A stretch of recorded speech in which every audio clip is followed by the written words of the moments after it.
Hey, Dee, I'm turning on a new feature for our podcast this week. What is that? Well, I'm going to flip the switch so that people can send us text messages from their phones. Ooh, cool. How does that work? Well, thank you for asking. So it's a new feature they've set up. So you can put at the top of your show notes, send us a text message. And so a listener would click on that on their phone. They could type a message just like they were sending a text, ship it off to us. Whose phone does it go to, Carol? It doesn't go to either of our phones. It goes to the Buzzsprout app. And if you have the app on your phone, you have to open the app and then you can see the messages. Interesting. Another way to reach us. Yes, they can send questions or requests or just tell us how much they love us. Oh, I like that. Have that. I'm looking forward to seeing what those messages our listeners send us. Me too. And I'm going to get us officially started now so we'll have an episode that they can respond to. That's fun. Welcome to the Gardenangelist, where we talk about flowers, veggies, and all the best dirt. I'm Carol Michael from Indianapolis, Indiana, where I have a suburban garden measured in square feet. It's about a third of an acre. And I'm Dean Ash from Guthrie, Oklahoma, where I garden an acre and a half out of 7.5 acres out in the country. We call ourselves Gardenangelists because we are evangelists for gardening. We love gardening and we want you to love it too. Yes, we do. And we aren't afraid to spill the beans and tell all of our gardening secrets, the good, the bad, and even the ugly. But that's enough of who, what, when, where. Let's move on to this week's episode. So, how's your garden growing? So my garden is growing quite well. Thank you very much. We had close to 2 inches of rain through the week. We had some rain. You had 3 inches. Oh yeah, of course you had more than we did. Anyway, first harvest is trickling in. I picked a few more green peppers. I've been pulling some green onions, which I know is surprising to you, but I did start them from seeds inside. Yep. A few cherry tomatoes. I have noticed a few that are on the ground, so that concerns me that whatever critters were out there last year harvesting tomatoes before me are back. But anyway, and I also picked my first green beans. Nice. I've watered, I've mowed, I've weeded, just really watering the containers and the ones under the porch cover. I fertilized them all. And then if you could please do a drum roll. Yeah, our microphones won't pick up non-human sound, by the way. So I'll have to insert if I want to. So I started all those seeds for perennials and biennials the other day. Yep. So it's part of my grand experiment to try to get delphiniums. I know I can get the hollyhocks and try to get some foxglove. And so I did about half of each packet, saving the rest of the package back for winter sowing, but also sowed a bunch of seeds for Viola's tiger eyes, that orangey black one. I've grown that. That's beautiful. We'll see how all that goes. How about your garden? So we got 3 inches of rain, and it was because Hurricane Beryl dragged a cold front down into Oklahoma. So yes. Southeast Oklahoma got hit by the hurricane along with Texas. I did not, but I did get some great rain, but it wasn't like, I didn't get the scary winds and stuff. So I moved some stuff around this week. I moved hollyhocks, they're pouting. I moved zinnias around the garden, and I have found I've been having so much trouble this year with, I don't know what bug it is, but there's a bug that has been eating my zinnia plants to the ground. These are in big raised beds, so I know it's not rabbits. Right. And it's just been really hard. And so I figured out that if I grow them big enough first and then transplant them, this bug isn't interested in them anymore. Probably because the leaves are rougher, it's not tender, they don't want to eat it. So do as I suggest, not as I do. And I may actually do a reel on that.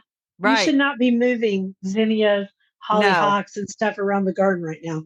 You have to really, really baby them. But so far, most of it's worked, and I'm pretty excited about that. And I actually moved some pink ones out of another perennial bed because they were getting eaten up by grasshoppers in this one spot. So I thought, okay, fine, I'll move them over here. So my whole garden this year has been moving things and trying to think about that and deer. So there's been a lot going on. But while I was standing and watering, not in the garden beds, I was not gardening. I'd just gone out there to check those little zinnias I moved, or zinnias. Right. I felt something on me. I mean, I have like spidey senses now. Okay. I bet you do. I felt something on me and I was like, what is that? And I looked down and it was a Lone Star tick crawling up my left leg. I wasn't even in the garden. So I grabbed that sucker and boy, he was fast. And I didn't think I was going to get him because he was like just flat to my body. So I grabbed him, pinched him between my fingers, walked inside and flushed him, which made me very happy. And so I'm just letting people know they're still out there. This is two I've found on me that have not bitten me. And I do take most precautions, although I literally just walked outside. So I did Yeah. not have on everything. But they're out of the nymph stage and the larval stage, although that'll come again. They're now in the we're gonna mate stage. But people need to know about Lone Star ticks. They have to have a different host for every stage of their development. Interesting little fact. So, ugh. And then also, I replanted squash in an area where the deer aren't trying to get it because I've got enough time to grow zucchini again. So I'm going to try Yeah. that. And that's it in my garden. Let's play some favorites. What is your favorite? Well, one thing I forgot to tell you was that big container that I won from Crescent Garden. Gardens. Yeah. While it was raining on Tuesday, I went down to the greenhouse, and it's funny because her sister came out and said, "It's raining." And I'm like, "I'm shopping." So I just bought 4 of the little mums, and then I bought one of those reblooming sunflower annuals and a sweet potato vine and stuck it in there. And I thought, well, that'll be good enough and that'll carry me into fall. So I got that done in the rain. Good for you, which isn't a bad idea. Planting containers in the rain is not a bad idea. Well, I was actually in the garage when I planted it, and then I moved it out to where. Right, but it's always great to move things or plant things when it's really cloudy for one, because it's cooler. And while I probably wouldn't dig holes in my garden in the rain because it changes your soil structure a little, I wouldn't worry about a pot. No, That's I wouldn't either. coir or peat moss. Cool. So, what's your favorite? My favorite this week, I'm going to go with the good old fashioned pink phlox, which are blooming their fool heads out there. Too. They look very simple. They're very pretty. They're fairly tall. They don't have much powdery mildew yet, but they're just looking really good. So I just thought I'm going to go with the old fashioned pink tall phlox. Pink tall phlox, can't beat it. It's beautiful. I mean, you can beat it with new cultivars, but some of those aren't great. Some are. It just depends.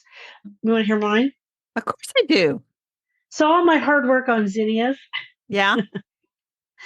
Remember back when Margaret Roach did that? She did a podcast with the owner of Siskiyou Seeds, and I immediately went to his website and I bought Tide Pool mix and Mega Diversity mix. Do you remember that? I don't remember, but I trust that you did exactly that. Well, those zinnias have managed to outdo everything else in the garden. And They are the most interesting, fabulous, weird colors. Some of them are cactus type. Some of them look like they've had a bad hair day. I've got one that is an orange with a purple center. It's just the prettiest thing. So I'm enjoying those so much. And by the way, I looked on their website this morning and they still have seeds, and we will link to them in our podcast, because if you live in Oklahoma or Texas, you've still got time to plant zinnias. So get out there and plant them. And then I also want to give a shout out to my giant creamy yellow zinnias or zinnias.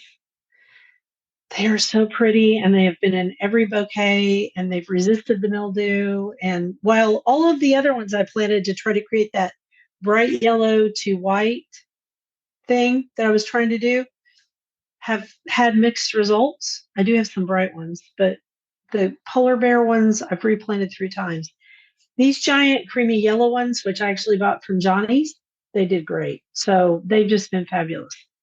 Cool. Let's do the question of the week. I have the question of the week. Why did the pine tree in the common area at the front of the neighborhood die? I can tell you because it's happened here, but you go ahead. Well, the arborist came, and I had seen these little holes in the bark, and I thought, I wonder what that is. The first arborist said, oh, it was just planted too deep, like 25 years ago, 30 years ago. No, anyway, I know exactly what it is. The arborist came and he said, pine bark beetles, and all your pines are at risk. So now we're going to have to treat them. But the pine bark beetle, little tiny holes, and you'll see them randomly on the bark, and you can see them on the stems.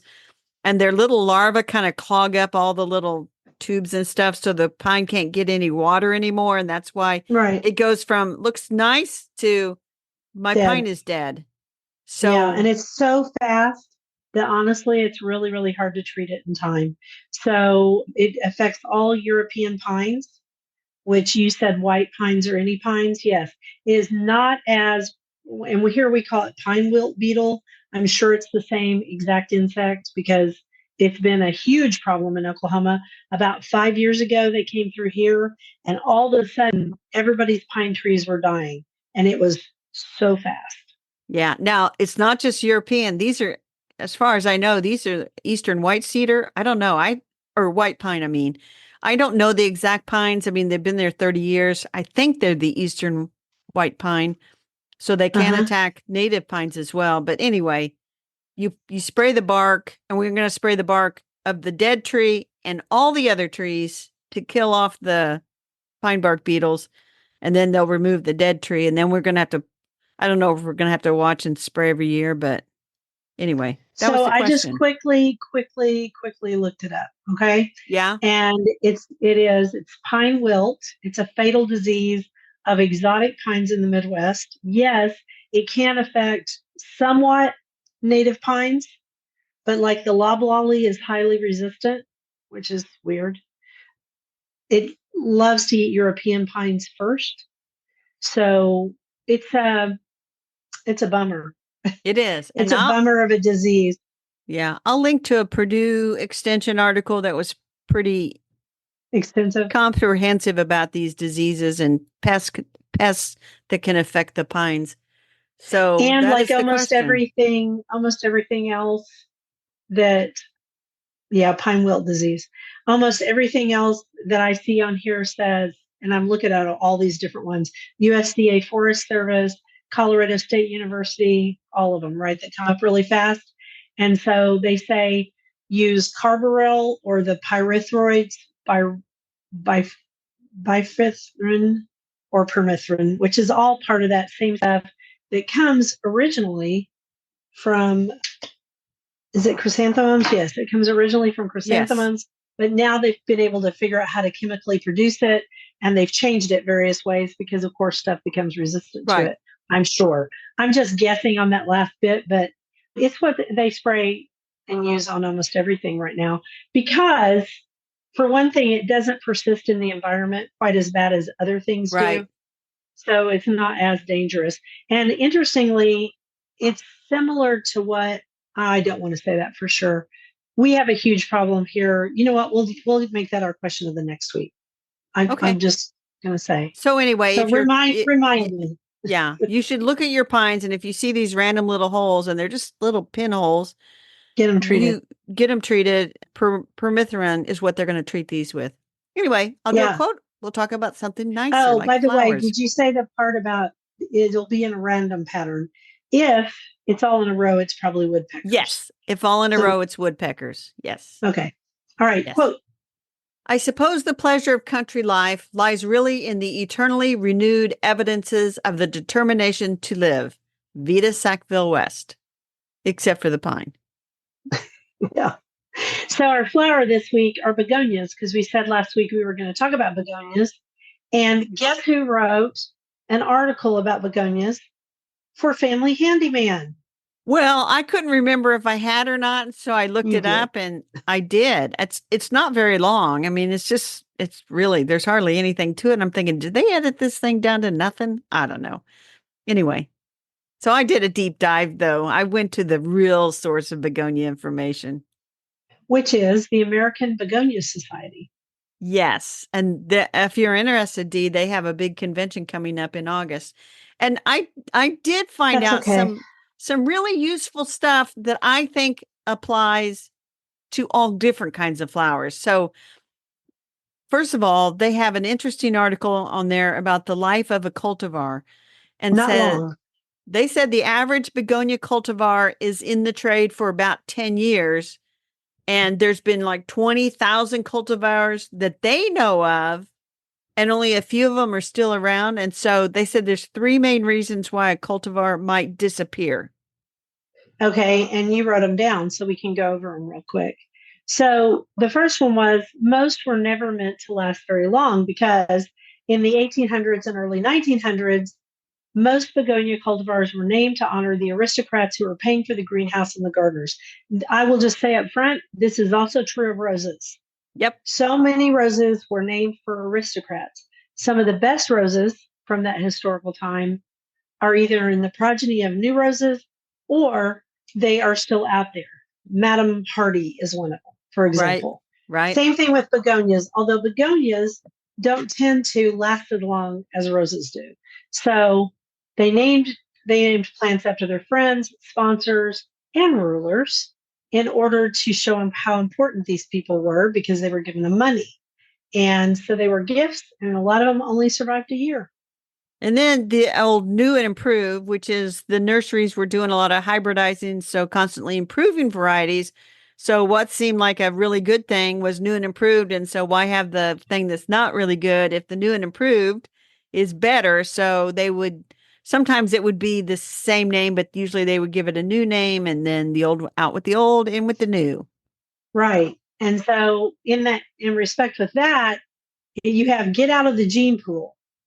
So viruses, diseases, low vigor will thin out the worst of the cultivars. And in truth, if it grows well, it'll last a long time. If it doesn't grow well, nobody buys it twice because, once bitten, twice shy, right? Right. So if nurseries don't like growing it, they will quickly let it disappear. So that is very interesting. Yes. And so years ago, I read Gardening on Main Street by Buckner Hollingsworth. Yes. And she had written about a begonia that she would bring in every fall to live inside and talked about how it would bloom and like pink blooms, falling down from the plant. It was called Glory de Lorraine. And I wanted Mm-hmm. it. I could never find it. I mean, you go out there and look and it's not there. And Right. so every once in a while, somebody will post on that and says, I think I know where you can get this. I'm like, I don't think it exists anymore.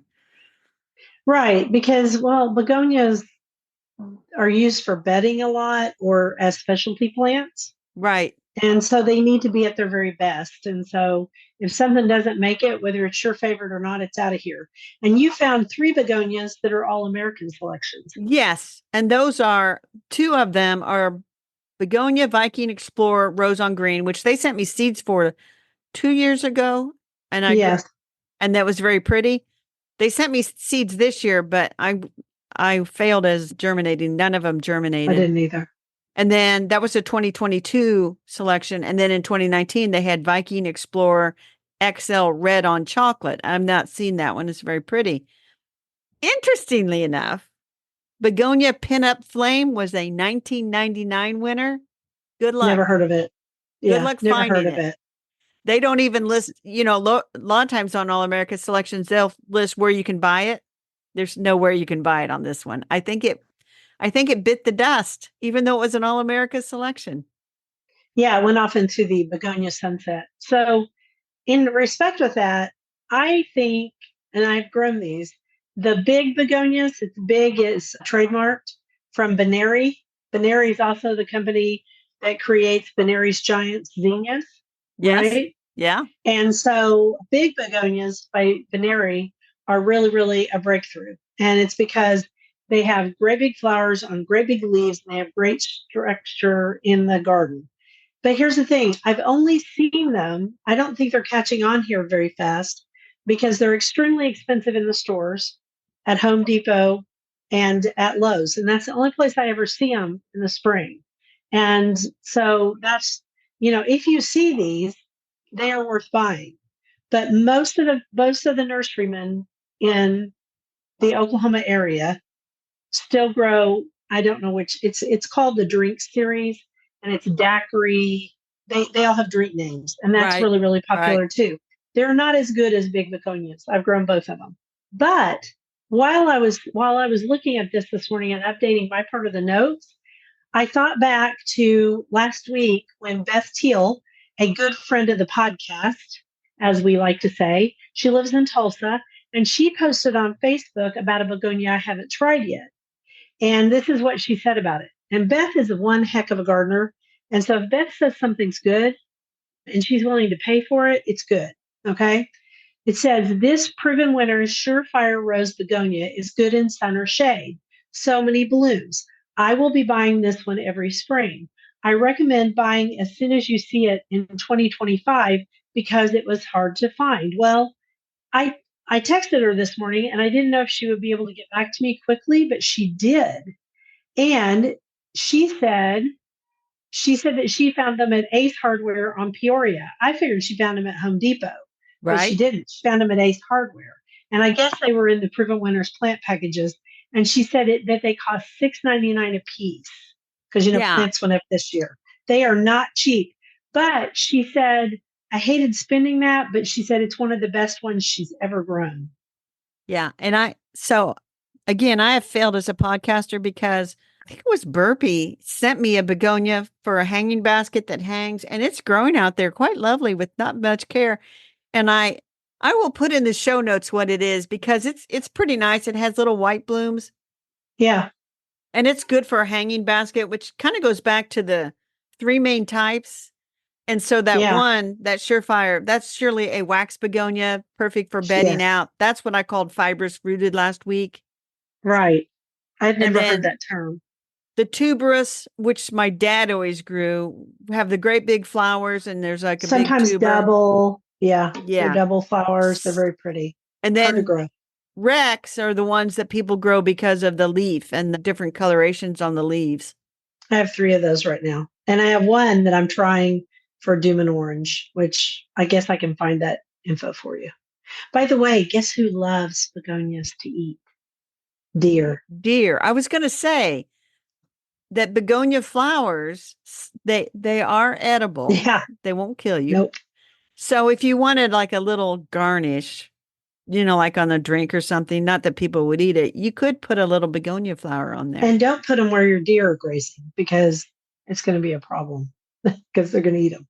And they really like those Rex begonias, which are really expensive. So I find that very offensive. And I wonder where the Bolivian begonias fit into that series I have no idea. because no they're idea. actually they might be a different species. But anyway, enough about that. What were you going to say? Speaking of species, well, the American Begonia Society, I've spoken around on their website, and they do have a conference coming up in California. And, I would never make fun of anybody that was obsessed over a particular genus of flowers. But what's really kind of sad is that they have a list of begonia species that are at risk of disappearing. And there are several pages of those at-risk begonias. That is a little sad. And they actually offer grants. Now, they're not huge amounts of money to people to, I don't know, study these or do things to help save them from extinction. Okay, so I looked up Bolivian begonias while you were talking. Yeah. And it's Begonia boliviensis. So it is a separate species. And I like these because they do really well in the heat. Bolivia is hot. And so they're often named after cities in California because I think they were brought to California and people have really, really worked on them. But yes, there are a whole bunch. After I brought that up, a bunch of other people are searching for all kinds of begonias that I have never even heard of. So there are lots of different species. Yeah, I have Begonia grandis, and we've talked about this on the podcast. It's commonly called hardy begonia, Right. And people are surprised because it is hardy in my garden. Beautiful pink blooms in August, has the prettiest leaves, and if you get the sun back behind them, you can see all the veining, and it's very pretty. And I call it the traveling begonia because I planted it on the one side of the honey locust, and now it only grows on the other side. I never moved it. And now I noticed another plant across the lawn in another area. And I'm like, well, if you're happy, you can stay wherever you want. Yeah, just grow wherever you want to. That's kind of how it is here, actually. I'm just happy you're growing. Yeah. The thing is, if you do grow the hardy begonia, and I don't know how far north you can grow it, probably zone 5 at least. But anyway, it's going to be one of the last perennials to break ground in the spring and show itself up again. So don't worry about that. It'll show up. It always It needs does. the warmth of the soil to come up. Yes. You ready for the next? Yes. So that is begonias. I think we've done a nice job of providing some new information from when we talked about it last I do time. So, too. yes, I am ready for the quote. The chief beauty about time is that you cannot waste it in advance. The next year, the next day, the next hour are lying ready for you, as perfect, as unspoiled, as if you had never wasted or misapplied a single moment in all your life. You can turn over a new leaf every hour if you choose. And that's by Arnold Bennett. And I find that very hopeful. That is very hopeful. So, yesterday, maybe you sat around and didn't do the stuff you should have done. Well, today you can get up with a spring in your step and get stuff done. Yeah. Not saying that was me. It wasn't me. I was busy. But anyway, it's hopeful. It's hopeful. Yeah. Our vegetable this week is dill. And I don't know why we chose dill. Oh, I think it was because we read a Kitchen Gardener article. You read a Kitchen Garden article from the July 1998.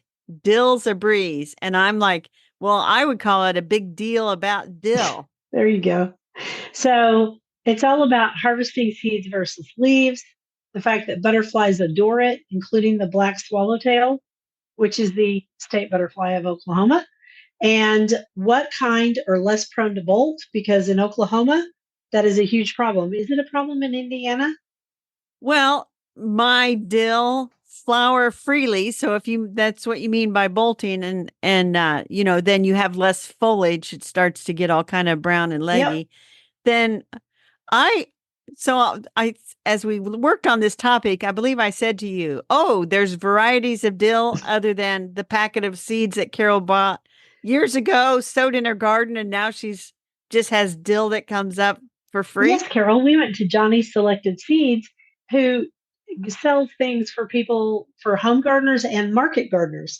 And market gardeners, Yes. especially, would not want their dill to bolt as quickly as those of us who just garden at home. And there are different varieties for different things. Isn't that interesting? Yes, it is. And so Ella is a good dark green for containers and has a baby leaf. Which is awesome because a lot of people grow stuff in containers now. And then there's green sleeves, which is a baby leaf. It's also good for bunching, which if you're a market gardener, you want to be able to grow a bunch of it and put a rubber band around it to sell. Yes. And then Thalia is slow bolting. Yes, Thalia is slow bolting. Bouquet is the most widely grown, according to Johnny's, it's the most widely grown dill in production. They would know. Yes. And I wonder, I bet you I'm growing bouquet if I just bought a packet of dill and that's the most common. I'm almost certain that I'm growing bouquet. Probably. Teddy is both filled container and hydroponic production. I never thought about dill hydroponically, but I guess. I mean, they can, sure. Yeah, why not? Because then that's how you get it in the wintertime. For all of those little packets that people buy in the grocery store, I bet you it's that variety. And then there's Hera, which is another bunching variety.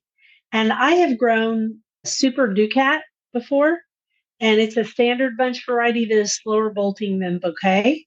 And can I tell much? I've grown Hera. I've grown several of these, and I can't tell much difference in my garden. They just grow and they're beautiful and they smell good when I brush past them. And the black swallowtails love them. And since I want to encourage black swallowtails, but here's the funny part: until I ate so much fish, I didn't really need any dill for Dee. But now dill for Dee. But now I do need dill because I eat a lot of fish and I like dill on fish, especially white fish. So I have been harvesting more. So I grew a lot more this year. Well, I haven't harvested any of mine and it has all bolted. I'll still find some leaves to make a cucumber salad and add dill to it. That's always good. And potato salads too. So we did mention that it self-sows readily. You will not be able to keep the seed heads from shattering and sending seed all through the garden. So don't bother. Mm-hmm. It also doesn't need a lot of care. I will say it's a relative of the carrot. If you don't pull the seedling early, it'll get nicely rooted and it'll be a digging out kind of situation. Yeah, it's a taproot somewhat. I mean, here it gets so hot that it gets kind of weak. And so it's not that hard to pull it up, unlike fennel. Fennel can be really, really a struggle to get out of your garden. And but I will also say that if you don't want it to go to seed, just harvest it for your bouquets when it's flowering or before it's flowering. You might bring in some Yeah. swallowtail caterpillars though. So you'll have to put those Well, back outside. yeah, you'll want to put those back So outside. can I tell a funny So story anyway, about dill and swallowtails and wasps? yes, I would love I have never heard a story that involved dill, swallowtails, and wasps that was classified as humorous. Go for Well, it. I think it's humorous. The wasps probably don't. So in my garden, right next to the potager, is a row of boxwoods. And the wasps love to nest in those boxwoods. And for years, The Wasp it Hotel. is a wasp condominium because there are several. And as long as they're in different bushes, they don't fight. So those bad girls, they would eat all of my black swallowtail caterpillars. I mean, I would just watch them hunting in the garden over and over again. Well, this year I got rid of the wasps. We'll just put it that way because I was like, girls, you need to nest somewhere else. This is not working for me on many reasons. For one thing, I have to trim back Yes. those. I'm tired of you eating every single black swallowtail caterpillar and all that kind of stuff. So for me, that's the humorous part of the story. Somebody's going to write in and say, "You're terrible, Dee." I'm sorry. I got rid of them. Anyway, goodbye, wasp. Knocked down the nest, kicked them to the curb. And by golly, this year, I have a lot of black swallowtails in my garden for the first Cool. time Cool. in years. So that's really good. But the really funny part of the story is there was one year, like 2 years ago, that I was determined they weren't going to get every one of them. So I would go out and pick off all the caterpillars and then go run to the bronze fennel and stick all the caterpillars on there because the wasps, it was easy hunting in the potager. They didn't know where the Right. other stuff was. And actually, one of our friends got on to me because she was like, they have developed together throughout millennia, and this is normal part of life. And I said, I understand this, but I want to save a few. So there you go. But this year, Well, I said goodbye to them. you've developed the knack of moving them around. I do not see wasp on those caterpillars I are getting at them. I don't see that, but I'm not out there watching every minute, so I don't know. Well, and maybe yours didn't set up a condominium right next to their food source. No, And no. they do that But sometimes. I do have figs nearby, and as you know, figs and wasps, that's a whole nother topic. I'll do a quote, we'll talk about our book. Different wasp. For to know a man's library is, in some measure, to know his mind. Geraldine Brooks. They would think my mind is extremely scattered because I have so many different types of books. I would think that they would see a similar situation here. You chose our book this week and I have not read it. You have. So it is Bite by Bite, Nourishments and Jamborees by Amy Nezakumatato. And we read her first book. This is her second book. Her first book, it was World of Wonders. Anyway, she is a professor of English and creative writing at the University of Mississippi and also a poet. She writes beautiful essays. And this book is about food, and she talks about different fruits that she has grown or that she's eaten, including pawpaws, mangoes. It's kind of told in a memoir fashion. And I listened to it as an audiobook, and it is a very delightful listen. And she tells stories about these fruits, but also at the same time, it's also a memoir. So she's talking about the encountering these fruits and different foods at different times of her life. And so I liked what she wrote about vanilla. And you know the story of vanilla, how a slave was the one who figured out how to pollinate vanilla so that it could actually be grown on a plantation. She tells that story. I know that story. She talks about the pawpaws, pecans, stuff. She used to live in New York. She lives in Mississippi now, but the grape harvests up there and the winemaking and just a real sense of encountering neighbors and friends through food was very interesting. Where she didn't know anybody, she went to the festival and then she had a whole bunch of friends. That's nice. That's a nice thought. I need to read this book. I like the way she writes. She's a wonderful writer. So I have a She question for is. you. Have you eaten any of your pawpaws yet? No, but it's very hopeful that this will be the year because there are more on there than Yeah. ever. And so I'm thinking that this will be the year. And actually, there's some that actually might fall into my neighbor's yard. And I said, if you can reach it, go ahead and pick it and eat it. And I'm like, he says, I'm not eating your pawpaws. So my thought is, I'm thinking about actually planting. Don't you have to have two pawpaws? You need two pawpaws for cross Yeah. pollination. Yeah. Okay. There's two things about pawpaws you should know. One is you do need two for cross Okay. pollination. And the second thing is that it is a suckering tree. So it wants to form a grove. And so I've found pawpaws coming up and I just cut them back as though they're weeds and stuff. And one of my two pawpaws actually, they were grafted from Stark Brothers. And I had planted them on each end of the vegetable garden. And the one died, but the root stock came up. And so I let the root stock form a Right. tree. So it's a little bit smaller. So there's that. But anyway, Pawpaws are native here. So, pawpaws are native. yeah. So Yes. I've been thinking about, I've lost all those trees due to the fire. I've been thinking about planting a couple of pawpaws because, well, they're good for lots of things. They're a good host plant for lots of creatures. They make edible fruit. Maybe the deer would eat some of it instead of everything else. I don't know. Raccoons will eat it. Well, there you go. That's just what I need is some dang raccoons. But anyway, But you can buy from like Stark Brothers and they'll send it in one of those great big long pots because it has a pretty good taproot. So, and don't be shocked at how much of a whip that little tree is. It'll grow pretty quick. okay, good to know. So, All right, sorry. The book is Bite by Bite, Nourishments and Jamborees by Amy Nezakamata Nezakamatatil. good job. Oh well. It's hard. It's hard. Sorry, Amy. Sorry, Amy, but your name's a little bit hard for us to pronounce. All right, here's the next quote. To be happy at home is the ultimate result of all ambition, the end to which every enterprise and labor tends, and of which every desire prompts the prosecution. Samuel Johnson, The Rambler, from November 10th, 1750. Home is important. It is important. So you found our dirt, just like last week.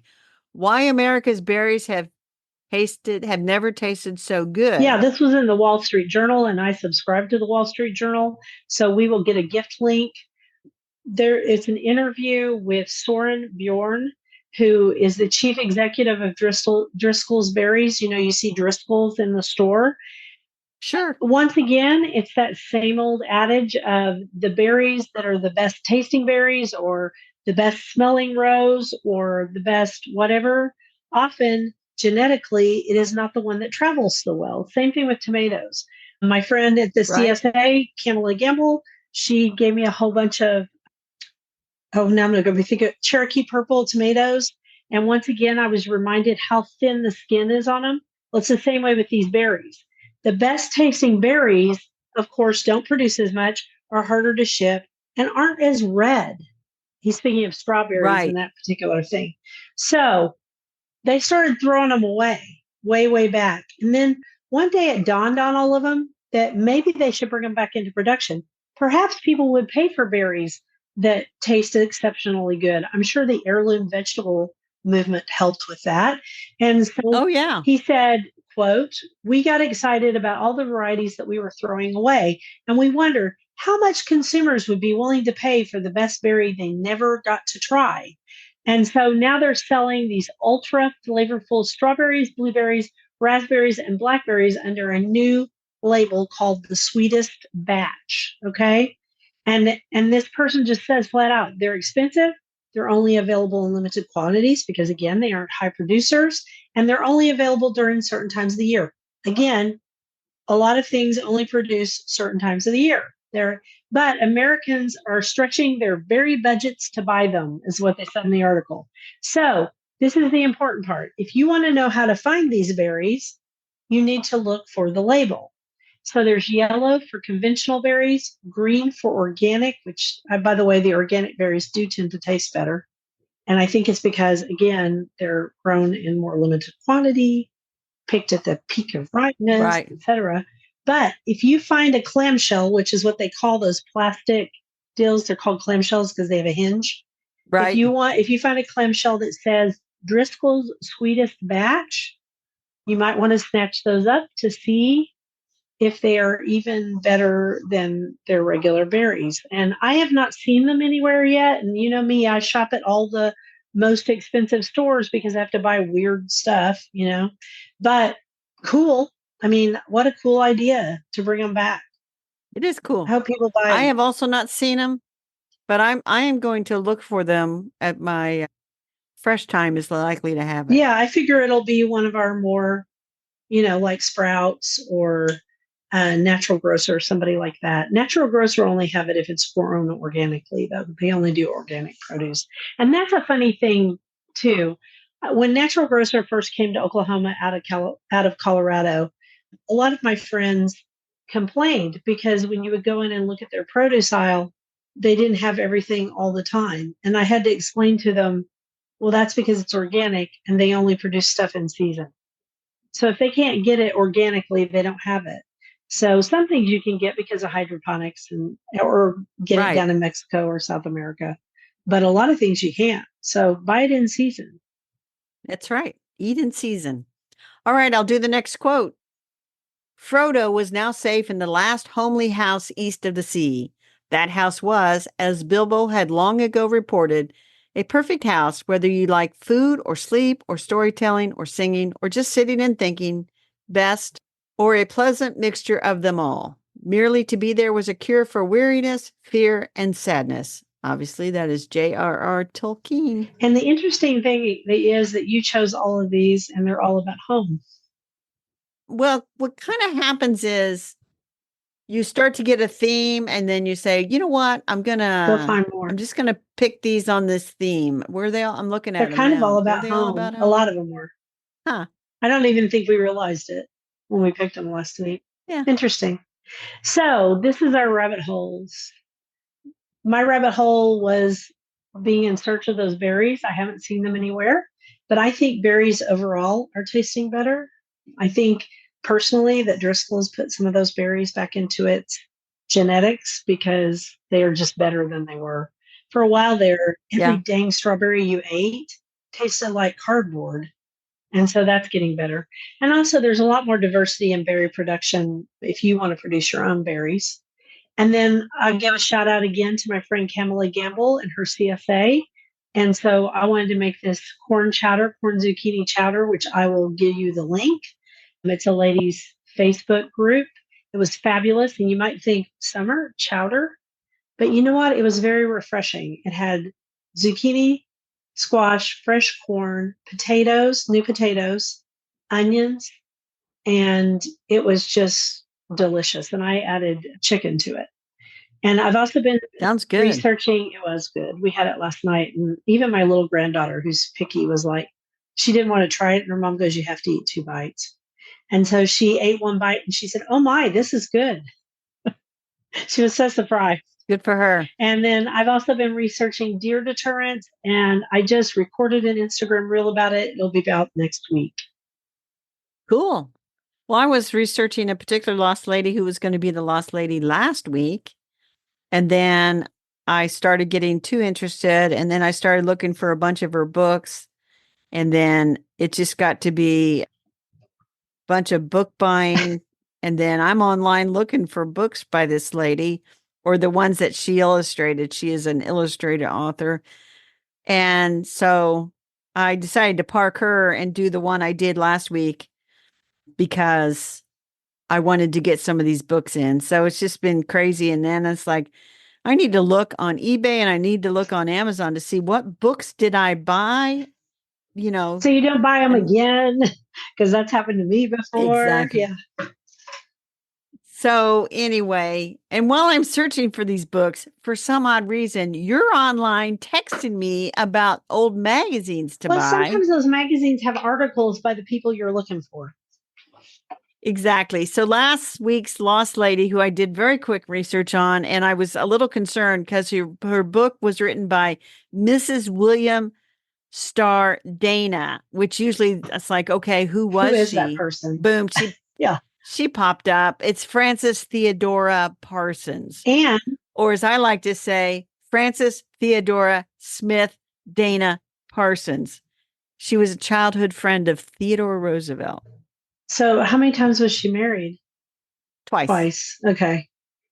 And neither marriage lasted long. Her first husband died of the flu in like 1890, and her second husband died in 1905. She had one surviving child. Yeah.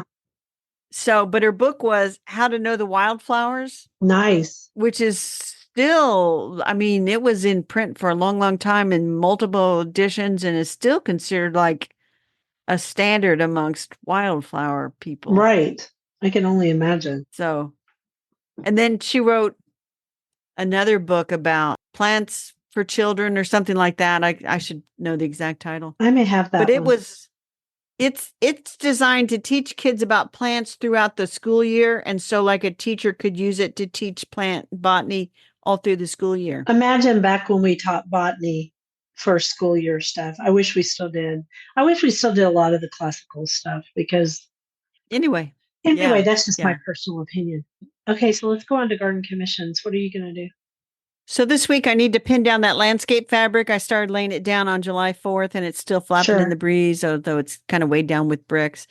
But I just didn't have time last week between the rain and everything else. I'm also going to be harvesting, mowing, weeding, watching over my new seeds to see if they're going to germinate. How about you?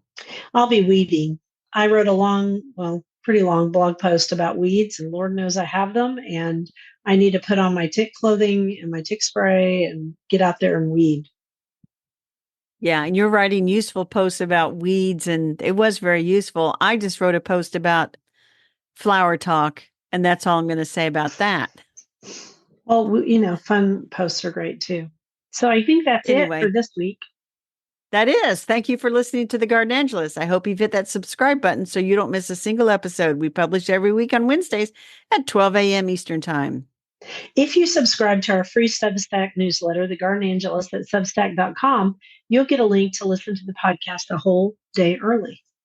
And if you want to help support us, use those affiliate links. If you buy something after clicking through on them, we're in a small commission and it costs you nothing. Or you can set up a monthly subscription through Buzzsprout or make a one-time donation through PayPal. Thank you to everyone who has done so. It helps us pay for podcast hosting. It was lovely to chat with all of you over the Garden Gate. Bye until next week. Bye, everybody.